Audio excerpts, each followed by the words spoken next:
Hello and welcome to another episode of the Web Canopy Studio Show. Today, we are joined by two very special guests, and I'm only saying very special because they are here watching me right now, and that is Jason Smith and Elliott Sitkins from our team at Web Canopy Studio. And today, we're going to talk about using AI for marketing purposes, but not in the typical ways you're going to think.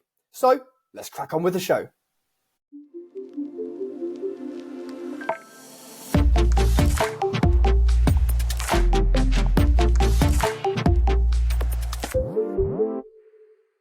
So, guys, welcome back to the show. You're becoming regulars now. I bet you are absolutely loving it. This must be the highlight of your week. Like, you must wake up Monday morning and just be like, oh, cannot wait for podcast recording day.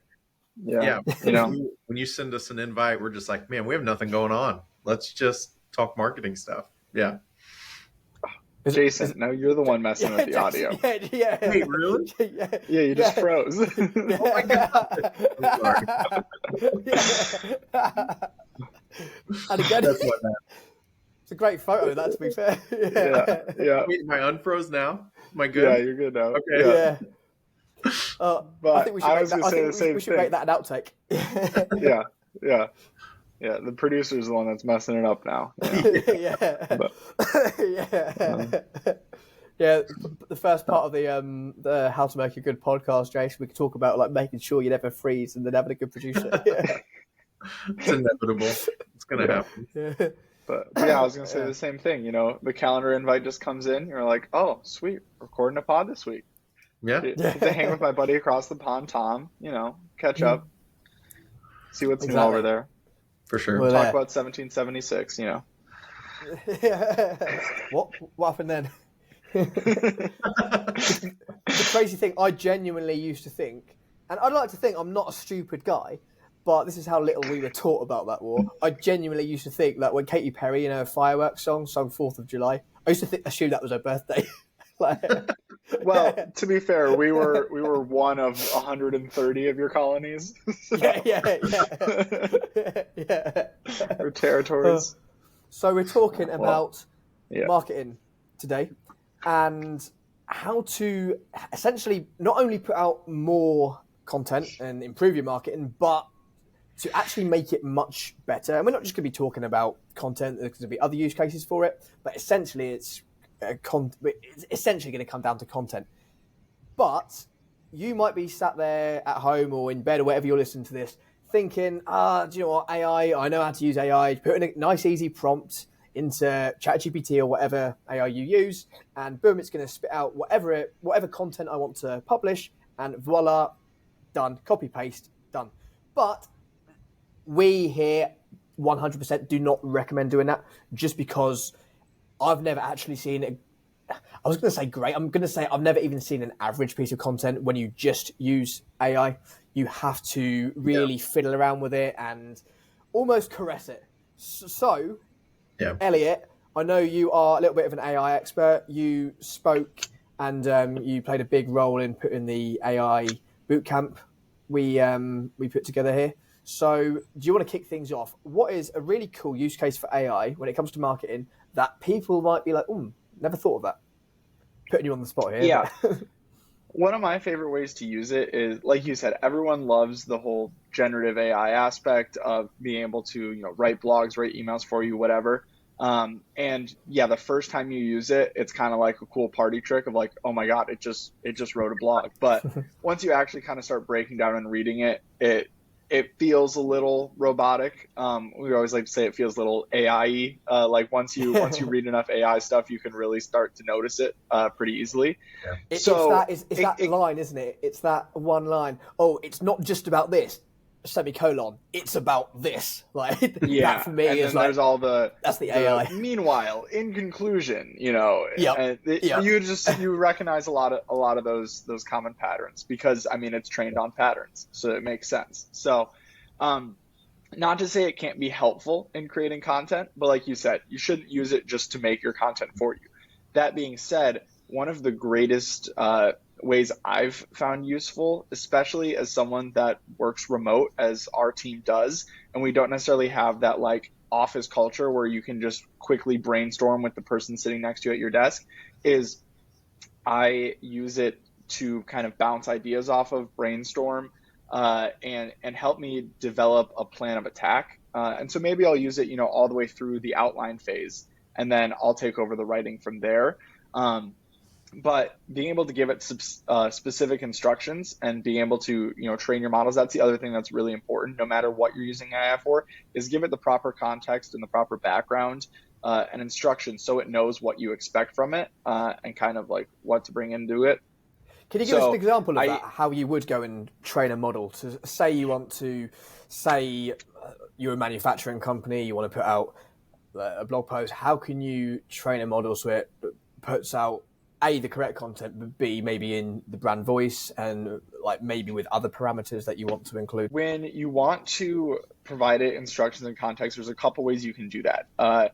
No matter what platform you're using, really the most important thing is when you give it a prompt, you have to give it really specific prompts with an end goal. So you don't want to just say, write me a blog. You should actually break out the prompt. The way we structure it oftentimes is like background, context, like information, goal, like however you deem you need to break that out, but make sure you give it well-structured information so it knows how to understand that and knows what it needs to accomplish. So in the simplest way, you can just write a prompt that says, like you said, I'm a manufacturing company.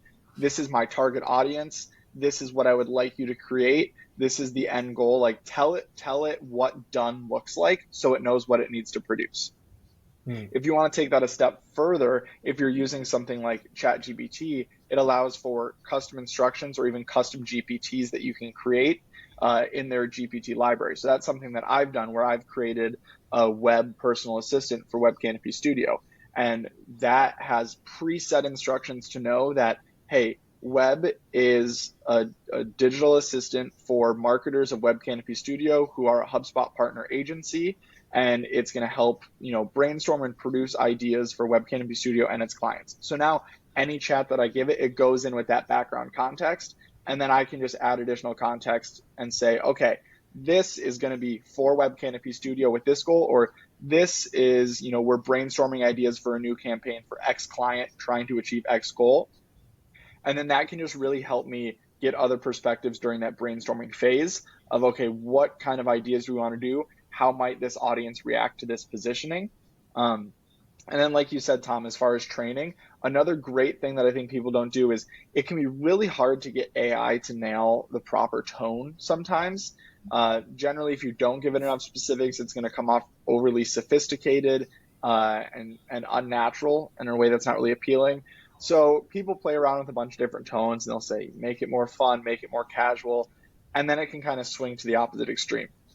Something I've found really beneficial is actually feeding it text that you've already written that you really like, whether that's a blog, whether that's emails, whether it's your web page, anything that really conveys the brand tone you're shooting for, rather than trying to guess at what that would be. Anything that you feed it is going to train it to know your brand voice better. So give it some blog articles you like, give it some website pages, maybe some emails, obviously depending on what you're going to want it to produce.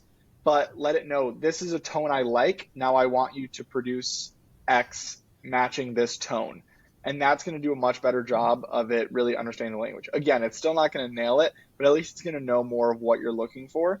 And with that being said, if you're using it to generate ideas for a marketing campaign or something, you can do something similar and say, here's what we've done that performed well. Here's what we've done that didn't. At the end of the day, it's being trained on data. So the more data you can provide it, the better results you're going to get. It's crazy that it's so smart, but it's like a toddler when you're using it. Like you really I always have to remind myself to, like you said, feed it the end result, the context, and what I'm looking for.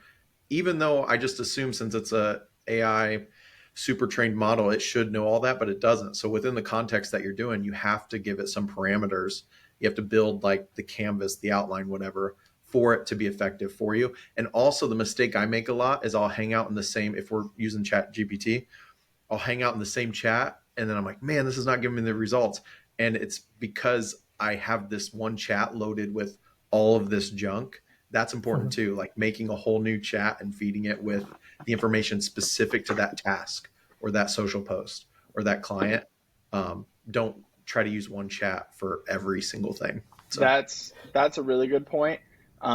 like, yeah, you do have to hold its hand because, like I said, at the end of the day, it's still a computer. Like, it's AI, it's very, very intelligent, but it's still a computer working off of binary code trying to reach an end result. So you need to let it know what it needs to do. But your point with chats is very good of keeping those organized. So I'll have stuff where if I'm making, blog outlines for a certain client or email outlines for Web Canopy Studio, I have all those organized in a consistent chat because it's going to keep learning off of whatever is in that chat flow. So like you said, you don't necessarily want to cross between completely different tasks or completely different clients and personas because you're going to confuse it. But if I am, consistently writing similar marketing emails for Web Canopy Studio, just maybe making a different goal, I want to keep all those in the same chat because it's going to continuously learn based on the feedback I give it on, okay, I want to tweak the tone a little bit this way. It's going to have all that historical knowledge of what it's written before. But then, yes, if I want to switch to a different client, then I should start a new chat for that. So when you're talking about that historical knowledge, how far can that actually go back? So are we talking about just in one session? So say you're writing 10 emails, will it remember all 10 emails in terms of the tone for that session? Or can you go away for a week, start multiple other chats and then go back to that chat a week later and still pick up from there? How does it work on that front? For Chat GPT specifically, that's just the one I am most familiar with. It will keep record of everything that's in that chat. Sometimes it'll kind of forget a little bit. Like if you have a prompt, way at the very top that you gave it a lot of context with about the company, about the persona, about what you're trying to get it to accomplish.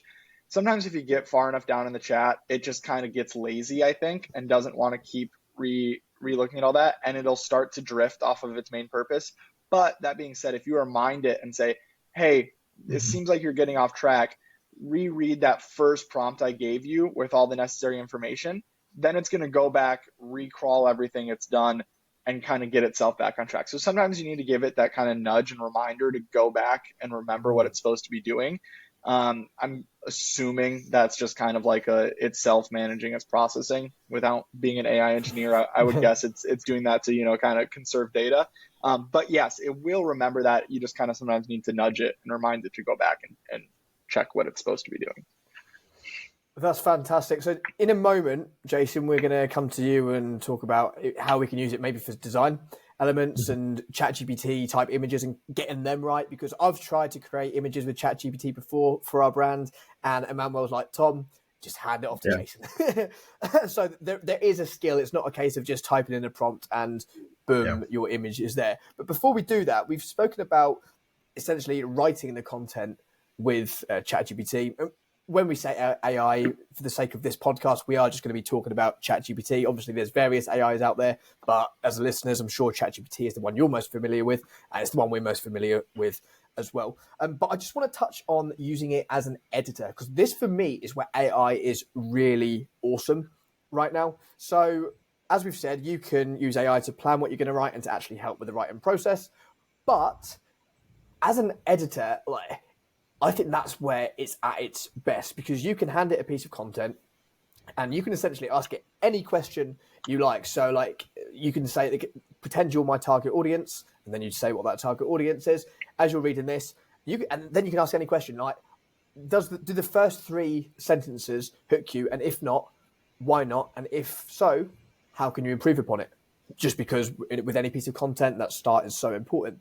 Then you can go as deep as you like through that. So you might then ask it, okay, have I missed any key points here? Basic things like that, or you can go really in depth. So Elliott, are there any editing based prompts that you really love, and any editing use cases that you found particularly effective? Yeah, I think the big thing that you said there I want to focus on is you said pretend you're my target audience. And I think that's key, obviously with the additional context of what that target audience would be, but assuming you've already provided that, because it's, again, one of those things, making sure you're specific. Because if you just say, does the first paragraph of this blog hook me in? If you're writing a blog about data engineering, nothing's going to hook me in, but if you can give it the right context of what the persona is and ask it to be that persona, then you can get a lot of really good feedback on that. So I think that's a great point. I also will tend to ask it like, is there anything else you'd add, or what did I leave out, or how can I change it? So yeah, I think, again, asking the Chat GPT to be a certain person, whether that's your persona, whether that's a fellow marketer, whether that's a prospective client, then yeah, you can get some very detailed, constructive feedback on that. Absolutely. Another thing I've found, because I've dabbled in it with content, just being a designer, it's really helpful to take content I'm given. If it's like too long for something, I'll use it to edit it down. So that's kind of my experience with it. Something I learned early on that was really helpful, if I keep not getting the right edit or the right tone, you can ask it to help you ask it better questions. You know what I mean? Like, Elliott, you might know more about that, but man, once I learned that, it was like super, super helpful to fill in the gaps. Can you give us an example there? So like, if I'm giving it copy for a social post that I was given and I need to put some of that copy on the image, but it's way too long. So I'm asking it, hey, can you rewrite this so it's snappier and shorter? And if it keeps giving me a robotic summary of it, I can literally ask the chat right there, like, this isn't the result I'm looking for. It's still not personal enough. What do you need to know to get me a better result? And it'll give me like questions then to actually respond to then refine my thing. Elliott, you might have a better example, but. Yeah, no, I think that's good. That is a very good point, that you can always ask ChatGPT, like, all right, I'm trying to get here, like, help me help you kind of thing. Yeah. That reminds me too of another great thing to build into prompts. If you're doing something like brainstorming blog ideas, or especially useful for us when we use ChatGPT to like research buyer personas, I think is also an underutilized tool. Like Tom was saying, if you ask it to pretend to be your ideal buyer persona, then you can keep asking questions and treat it like you're interviewing a buyer persona. And so then when you ask it that initial prompt that gives it all the context and all the details, say, at the end of your answers, give me 3 questions that I can ask you to help me better understand this. And then that's going to prime it with questions that, then you just basically can copy paste, or even sometimes it'll number the questions 1, 2, and 3, and you can just respond with the first 2 questions, just respond with 1, 2, and it'll give you answers about those. But I think that's a good point. Prime it to ask itself questions, and then you're still going to have to, ask the questions, but it's going to write them in a way that will produce a good response. And for when talking as your target audience, it is ridiculously accurate. It's almost scary just how accurate it can be. And the really cool thing about it is, taking that tactic that you just said, give me 3 questions to ask you, you can, within the space of 10 minutes, go from not having a clue about a certain target audience to knowing literally everything. And before ChatGPT, so I come from the copywriting background, and a big part of like direct response copywriting is knowing all of your target audience's pain points, and the research literally used to take days. Now you can get that same level of research, which I'm going to say is actually even better than like researching on forums and stuff like that, in minutes. So fantastic for bringing that up. For me, actually, that's probably the very best use case of AI at the moment.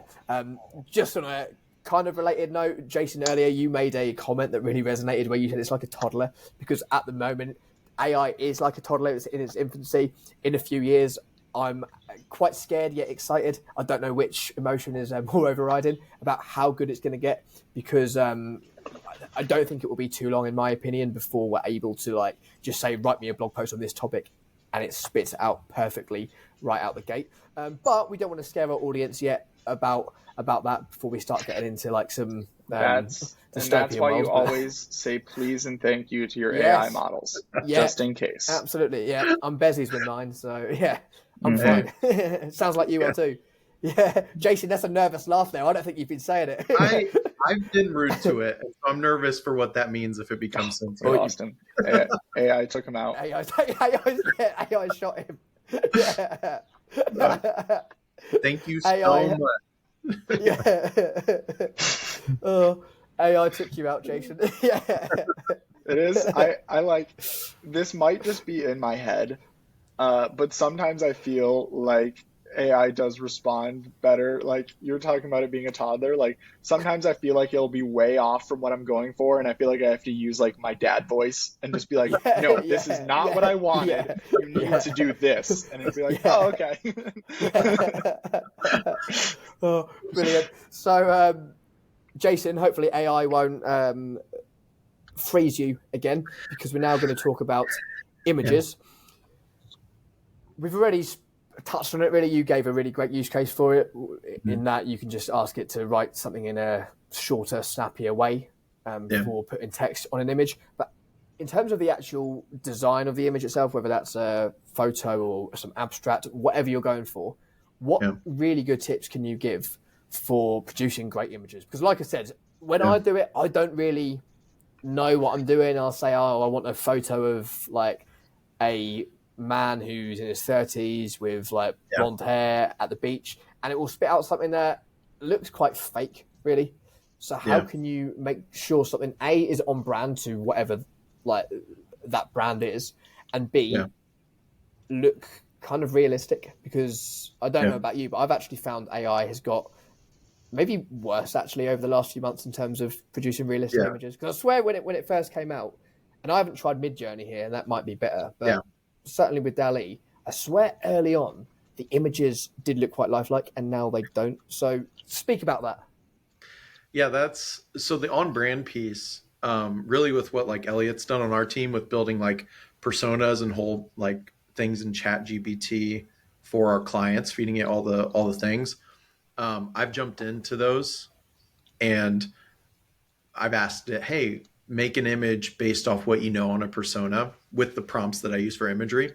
And it doesn't give me good things to use. Like I couldn't use those out the gate, but it has given me direction. So like it's almost been like Elliott, like you were talking about, like since we work remote, we don't have a lot of brainstorming session or people in the office to bounce stuff off. But it's given me like inspiration for that image for that client that would work best. And so then I can go find that actual image or, design it myself or whatever, using that as inspo. So the staying on brand piece is huge. I think if you do have a Chat GPT that's just loaded up with your personas and stuff, you can make a chat and start asking it things based off images. And it's not going to give you stuff to use right there, but it'll give you direction as to what type of image. With DALL-E, it could show you the image, or you could even just have it describe the type of image. And that can be helpful, especially if you're just really unsure of the industry. You know what I So mean? can you literally show it an image and say, I want something like this, but Oh yeah, put whatever yeah. parameters you can?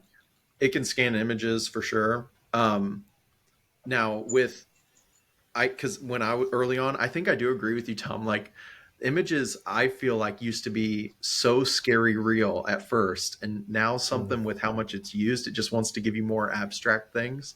Yeah. But a big thing that I found that really, really helps that is don't ask it for a photo of something. For whatever reason, that like trips up Midjourney or DALL-E. So if you're like, I want a photo of a mountain, what it's going to do is just give you an interpretation of a photo, is how it takes that.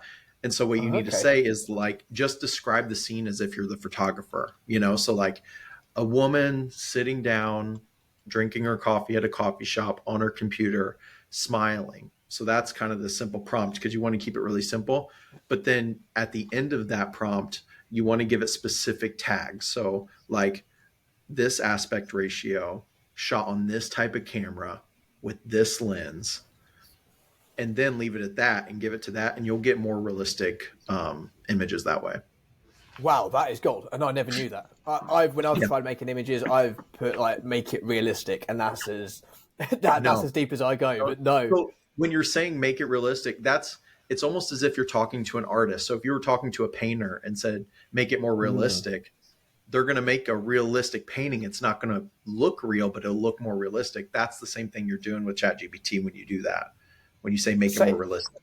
So if you're looking to create a realistic looking person, what specific instructions would you give? Like, so what camera, what lens? Yeah, I usually say you could say even like a camera, 5D Mark II. I say like I usually say a Fujifilm camera, like a film camera, because those tend to look more real a little bit. And then for a lens, I would use like a 50 millimeter. Like you can type 50 millimeter camera lens, and you can even get like, it's hard to describe the way you have to type it over the podcast. Maybe we can have this in the notes or something, but like you can say how much bokeh you want, like how much lighting you want, like specific settings in a camera. You can put that in the prompt and it's going to give you a better result. Wow, so I'm learning something myself here, because obviously we've spoken the whole podcast about giving it specific instructions for producing content. And in my head, I've never really thought about doing that for the images. So that is really, really cool. And I've just, like I said earlier, I always at the end go, that is awesome, or that is really, really cool. And I've just done that again. It is really cool. And like, it is really cool. Yeah. And stay away from hands, because those look weird, and just be aware of what AI is good at. So like if it can do a really good zoomed out shot of someone in a coffee shop that at first glance, it doesn't look like AI. And you could, download that image, put an overlay on it and use that as your blog post type thing. And nobody would know. But if you do a close up of somebody's hands and stuff, that's where you're going to get lost. So. Are there any other use cases for AI when it comes to like design in some capacity that you think's good to mention? Yeah. I think the inspiration, I mean, we've talked about before making abstract images. That's really fun because it can just make weird, wild gradients and you can feed it exact colors.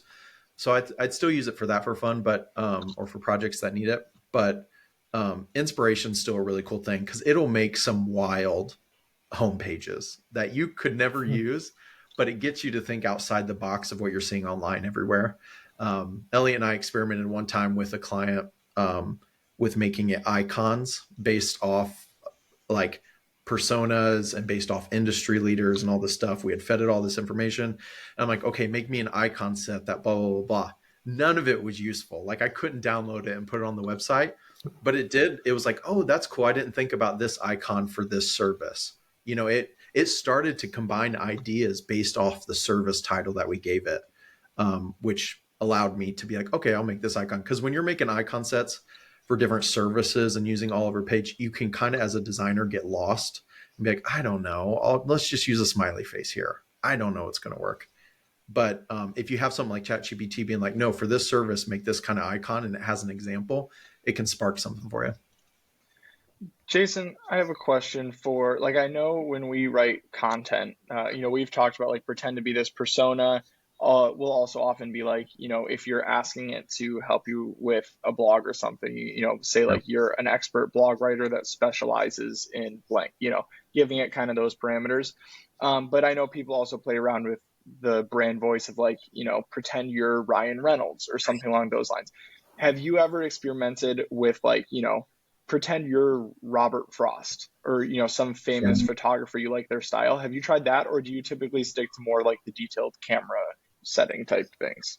The camera setting for images for sure. I've used it I've been like, hey, pretend you're a UI UX designer for a SaaS company. You have years of experience. You have 4 kids. No, I'm kidding. But so you feed it. I've had it pretend its role as a UI UX designer within the context of a brand that I'm making something for, and that does make it do layouts for homepages a bit better. For fun, I've like made it, pretend it's an artist and do that stuff. I guess you could do that for abstract things, but I don't really practically use that at all. Yeah. On that note of using like names and say I want it in this voice, it's actually really fun using famous authors. So I was like just playing around with it ages ago, like when ChatGPT 4 first came out. So probably was that about a year ago now? Yeah, probably. And I was just because I was writing a fiction story. I've still got it. I'm like 20,000 words in. Haven't done anything with it for absolutely ages. But I was like, can you rewrite this bit in different styles? And it was so cool because it actually sounded like them. So for me, that's a prompt that you can't really use this for work, because if you're trying to write, say, a manufacturing-based blog and put it in the style of George R.R. Martin, like it'll probably end up like your manufacturing pieces will probably start killing you, stabbing you in the back, which isn't ideal. But for fun, that is a really impressive use case for it, or if you're writing fiction, just because it was so ridiculously accurate. Yeah, the one practical application for work I'll say with that, though, is like you said, you aren't going to directly use it written in a celebrity or a famous author's tone. But I have noticed when you ask it to impersonate someone, at least a public figure that they can get enough, it gets rid of a lot of that robotic, like AI stuff that we talked about that is very common, where it'll remove some of those unnecessary introductions and transitions and like all those like extra words that don't really need to be there, but they think it makes it sound smarter or more natural. So if you're trying to get rid of some of those types of things out of a text, it might be helpful actually to say, okay, now write this as if you were this person. Again, you're not going to use exactly what comes out of it as that persona, but it might help you figure out how you want to get rid of some of those awkward transitions and make it sound a little more natural. I love that. I think that's a good way to end the podcast. Guys, I've absolutely loved this. Hopefully the listeners have too. I think we'll have to do this again. I think it's fun when we get more people involved. Oh, yeah. So thanks for having me.